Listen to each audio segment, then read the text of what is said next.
જય હિન્દ દર્શક મિત્રો, હું જમીલ પઠાણ. આપ જોઈ રહ્યા છો તીર સમાચાર.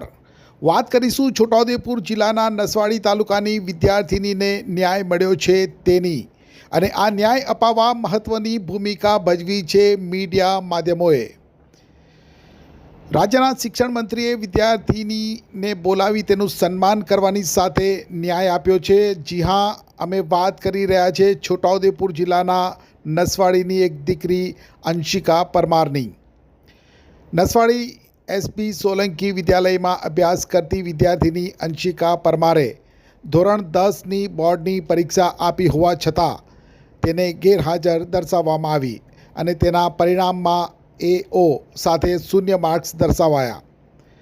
પરીક્ષા આપી હોવા છતાં પોતાના આ પરિણામને જોઈ દીકરી અંશિકા ભાંગી પડી હતી. પોતાની શૈક્ષણિક કારકિર્દી ઉપર જાણે અચાનક પૂર્ણવિરામ મુકાઈ ગયું હોય તેમ તેને લાગ્યું.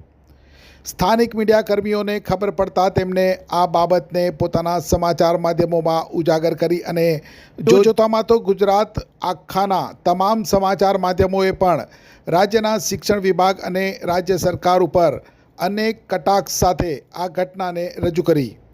ત્યારે ખુદ રાજ્યના મુખ્યમંત્રીએ આ ઘટનાનું સંજ્ઞાન લઈ શિક્ષણ મંત્રીને આ વિશે તપાસ કરી દીકરીને ઝડપી ન્યાય આપવાનો આદેશ કર્યો. રાજ્યમંત્રી પ્રફુલ્લ પાનસેરિયાએ તાબડતોબ તપાસ કરાવી અને દીકરી અંશિકા પરમારને ન્યાય આપ્યો. દીકરીને પાસ જાહેર કરવામાં આવી છે. અંશિકાએ ગેરસમજને લઈ અન્ય બેઠક નંબર ઉપર પરીક્ષા આપી હોવાને લઈ આ સ્થિતિ સર્જાઈ હતી. સમગ્ર મામલાની વિગત આપતા પ્રફુલ્લ પાનસેરિયાએ ખૂબ જ સહજતાથી પોતાના વિભાગની ભૂલનો સ્વીકાર કરતા મીડિયાનો આભાર માની સરાહના કરવાની સાથે કટાક્ષ કરતા કહ્યું કે જ્યારે મીડિયાવાળાએ આ રડતી દીકરીને બતાવી છે, હવે હસતી દીકરીને બતાવે. સમગ્ર મામલે શું કહ્યું શિક્ષણ મંત્રી પ્રફુલ્લ પાનસેરિયાએ, આવો જોઈએ. નમસ્તે. ધોરણ 10 અને 12ની પરીક્ષા પૂર્ણ થતાં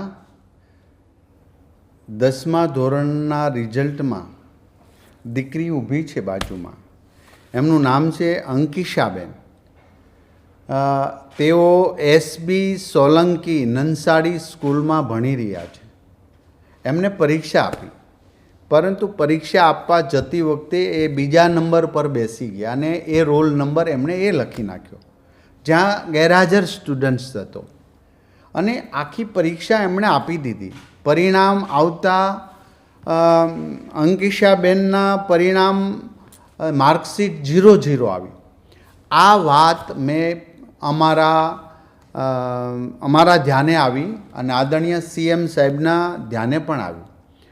ટીવી મીડિયાની અંદર બધા જ હસતા ખેલતા હતા, પરંતુ નાનકડી અંકિશાબેન ખૂબ રડતા હતા, કારણ કે એમનું રિઝલ્ટ 0 આવ્યું. એમણે પરીક્ષા આપી હતી. આ ન્યૂઝ જોઈ આદરણીય CM સાહેબે પણ મને સૂચના આપી હતી. મેં મારા અધિકારી મિત્ર સાથે પણ વાતચીત કરી, તપાસ કર્યો, તો તપાસમાં દીકરીએ ખરેખર પરીક્ષા આપી હતી, પરંતુ બીજાના નંબર લખવાથી, જે એબસેન્ટ સ્ટુડન્ટ્સ હતો એમના નંબર લખવાથી એ 0 એમના માર્ક આવ્યા. અમે આ બધો સુધારો અમારા અધિકારીની જાગૃતતાથી કર્યો, પરંતુ જે શિક્ષણ વિભાગ દ્વારા સરસ રીતે પરીક્ષા લેવાની એક પણ જગ્યાએ કોઈ પ્રોબ્લેમ નથી આવ્યો, ત્યારે અહીંયા જે સુપરવાઇઝર તરીકે કામ કરતા અમારા જ કર્મચારીની પણ ગલતી છે, અને એમને પણ શોકોઝની નોટિસ ફટકારવામાં આવી છે. અને ક્યારે પણ આ એક દીકરો કે દીકરી અમારા માટે મહામૂલું છે. આ ધન કહીએ કે માનવતા કહીએ, આ બધું અમારા માટે ખૂબ કિંમતી છે. આ દીકરીના જ્યારે એમના હાથમાં 0 રિઝલ્ટ આવ્યું છે ત્યારે એમની મનોવ્યથા ખૂબ ખરાબ થઈ છે. મેં ટીવી સ્ક્રીન અને મીડિયામાં પણ આ જોયું હતું. મીડિયાવાળા મિત્રો પણ, કારણ કે નાના ગામમાં રહે છે, અહીંયા સુધી પહોંચતા એને ખબર પણ ના પડે.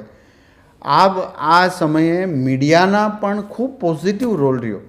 અમારા માટે આ નેગેટિવ્સ પહેલાં નહોતા. ભણશે કેમ ગુજરાત વગેરે અમારા ઉપર કટાક્ષ પણ કર્યા. આ કટાક્ષ યોગ્ય હતા, અમે સ્વીકારીએ છીએ. આ ક્ષતિ અમારા એક અધિકારીએ પણ કરેલી હતી, એમને પણ શોકોઝ નોટિસ આપી છે. અને હું કોઈના ઉપર ઢોળવા નથી માંગતો. શિક્ષણ વિભાગનો જવાબદાર વડો છું. આ જવાબદારી મારી છે, ક્ષતિ પણ છે એ પણ અમારી છે. અને સ્વીકારી એમને પાસનું સર્ટિફિકેટ આજે દીકરીને મેં આપી દીધું છે. અને આવનારા સમયમાં આવી ક્ષતિ ન થાય, જાગૃતતા પણ કરીશું. જે ભૂલ કરી છે એમને શોકોદની નોટિસ આપીશું. આ પ્રસંગે મને આનંદ એવા કે મુખ્યમંત્રી ભૂપેન્દ્રભાઈ પટેલ સાહેબ એક નાનકડી દીકરી માટે પણ કેટલી સંવેદના રાખે છે કે ટીવી ન્યૂઝ જોઈને શિક્ષણ વિભાગમાં મને જાણ કરે કે તમે આ જોઈ લો, એક દીકરીનું શું થયું છે. સાહેબ, આ મુખ્યમંત્રી આપણા છે, આપણી આ સરકાર છે કે અંત્યોદય સુધી નાનામાં નાના દીકરા દીકરી કે અન્ય લોકો માટે જાગૃત છે. અમને વિશ્વાસ છે, અમારા અધિકારીઓ ખૂબ સારી મહેનત કરી છે, સારા પરિણામ પ્રાપ્ત કર્યા છે. કોઈ ક્ષેત્રે બીજી કોઈ પ્રોબ્લેમ આવ્યો નથી, સારા રિઝલ્ટ આવ્યા. પરંતુ આ એક ભૂલના કારણે દીકરીને 0 માર્ક્સ હતા. એમણે પરીક્ષા આપી છે, એમણે મહેનત કરી છે, એમને પાસનું સર્ટિફિકેટ આપવામાં આવ્યું છે. અત્યારે જ અમારા અધિકારી દ્વારા એમનું સન્માન પણ કરવામાં આવ્યું છે. અને આ દીકરી હવે 11મામાં ભણશે. હું શુભેચ્છા આપું છું. આ દીકરી આવનારા સમયમાં કોઈ સારી અધિકારી બનશે, કોઈ સારી પોસ્ટ પર જશે, એમનું કરિયર ખૂબ સારું બનશે. ઈશ્વરને પ્રાર્થના, એમના પિતાશ્રીને પણ શુભેચ્છા આપું છું. દીકરી પાસ થઈ ગઈ, બસ હસતો ખીલતો ચહેરો રહે. અને હવે મીડિયાવાળા જ્યારે રેવતી દીકરી બતાવી છે, આ દીકરીને હસતી બતાવે એવી હું વિનંતી કરું છું. સૌનો આભાર. સૌએ અમારી સમક્ષ સુધી આ માહિતી પહોંચાડી એ બદલ આભાર. આદરણીય મુખ્યમંત્રી શ્રી આટલી સંવેદનાશીલ સાથે આટલા વર્ક હોવા છતાં પણ એક દીકરીના ન્યૂઝ જોવે અને અમને જાણ કરે. આ પ્રશ્ન અમે સોલ્યુશન કરી દીધો છે. અસ્તુ. એક્ટિવાથી લઈ જેસીબી સુધીના, ટૂંકમાં દરેક વાહનના અને દરેક કંપનીના, જી હા, દરેક કંપનીના અને દરેક સાઇઝના ટાયર એકદમ કિફાયતી ભાવમાં મળશે. અને તે પણ આપણા છોટાઉદેપુરમાં. જી હા, છોટાઉદેપુરમાં. અને હા, જો તમારી પાસે રોકડા રૂપિયા ના હોય ને તો ચિંતા ના કરશો, અહીં બજાજ ફાઇનાન્સની સુવિધા પણ ઉપલબ્ધ છે. સરનામું છે Apex Traders, Silver Spoon hotel સામે, Triangle Complex, highway road, Chhota Udepur. Mobile number છે 7359953545. છોટાઉદેપુર સહિત રાજ્ય, દેશ અને દુનિયાના સમાચાર જોવા માટે સબસ્ક્રાઈબ કરો તીર સમાચાર અને બેલ આઇકોન જરૂર દબાવો.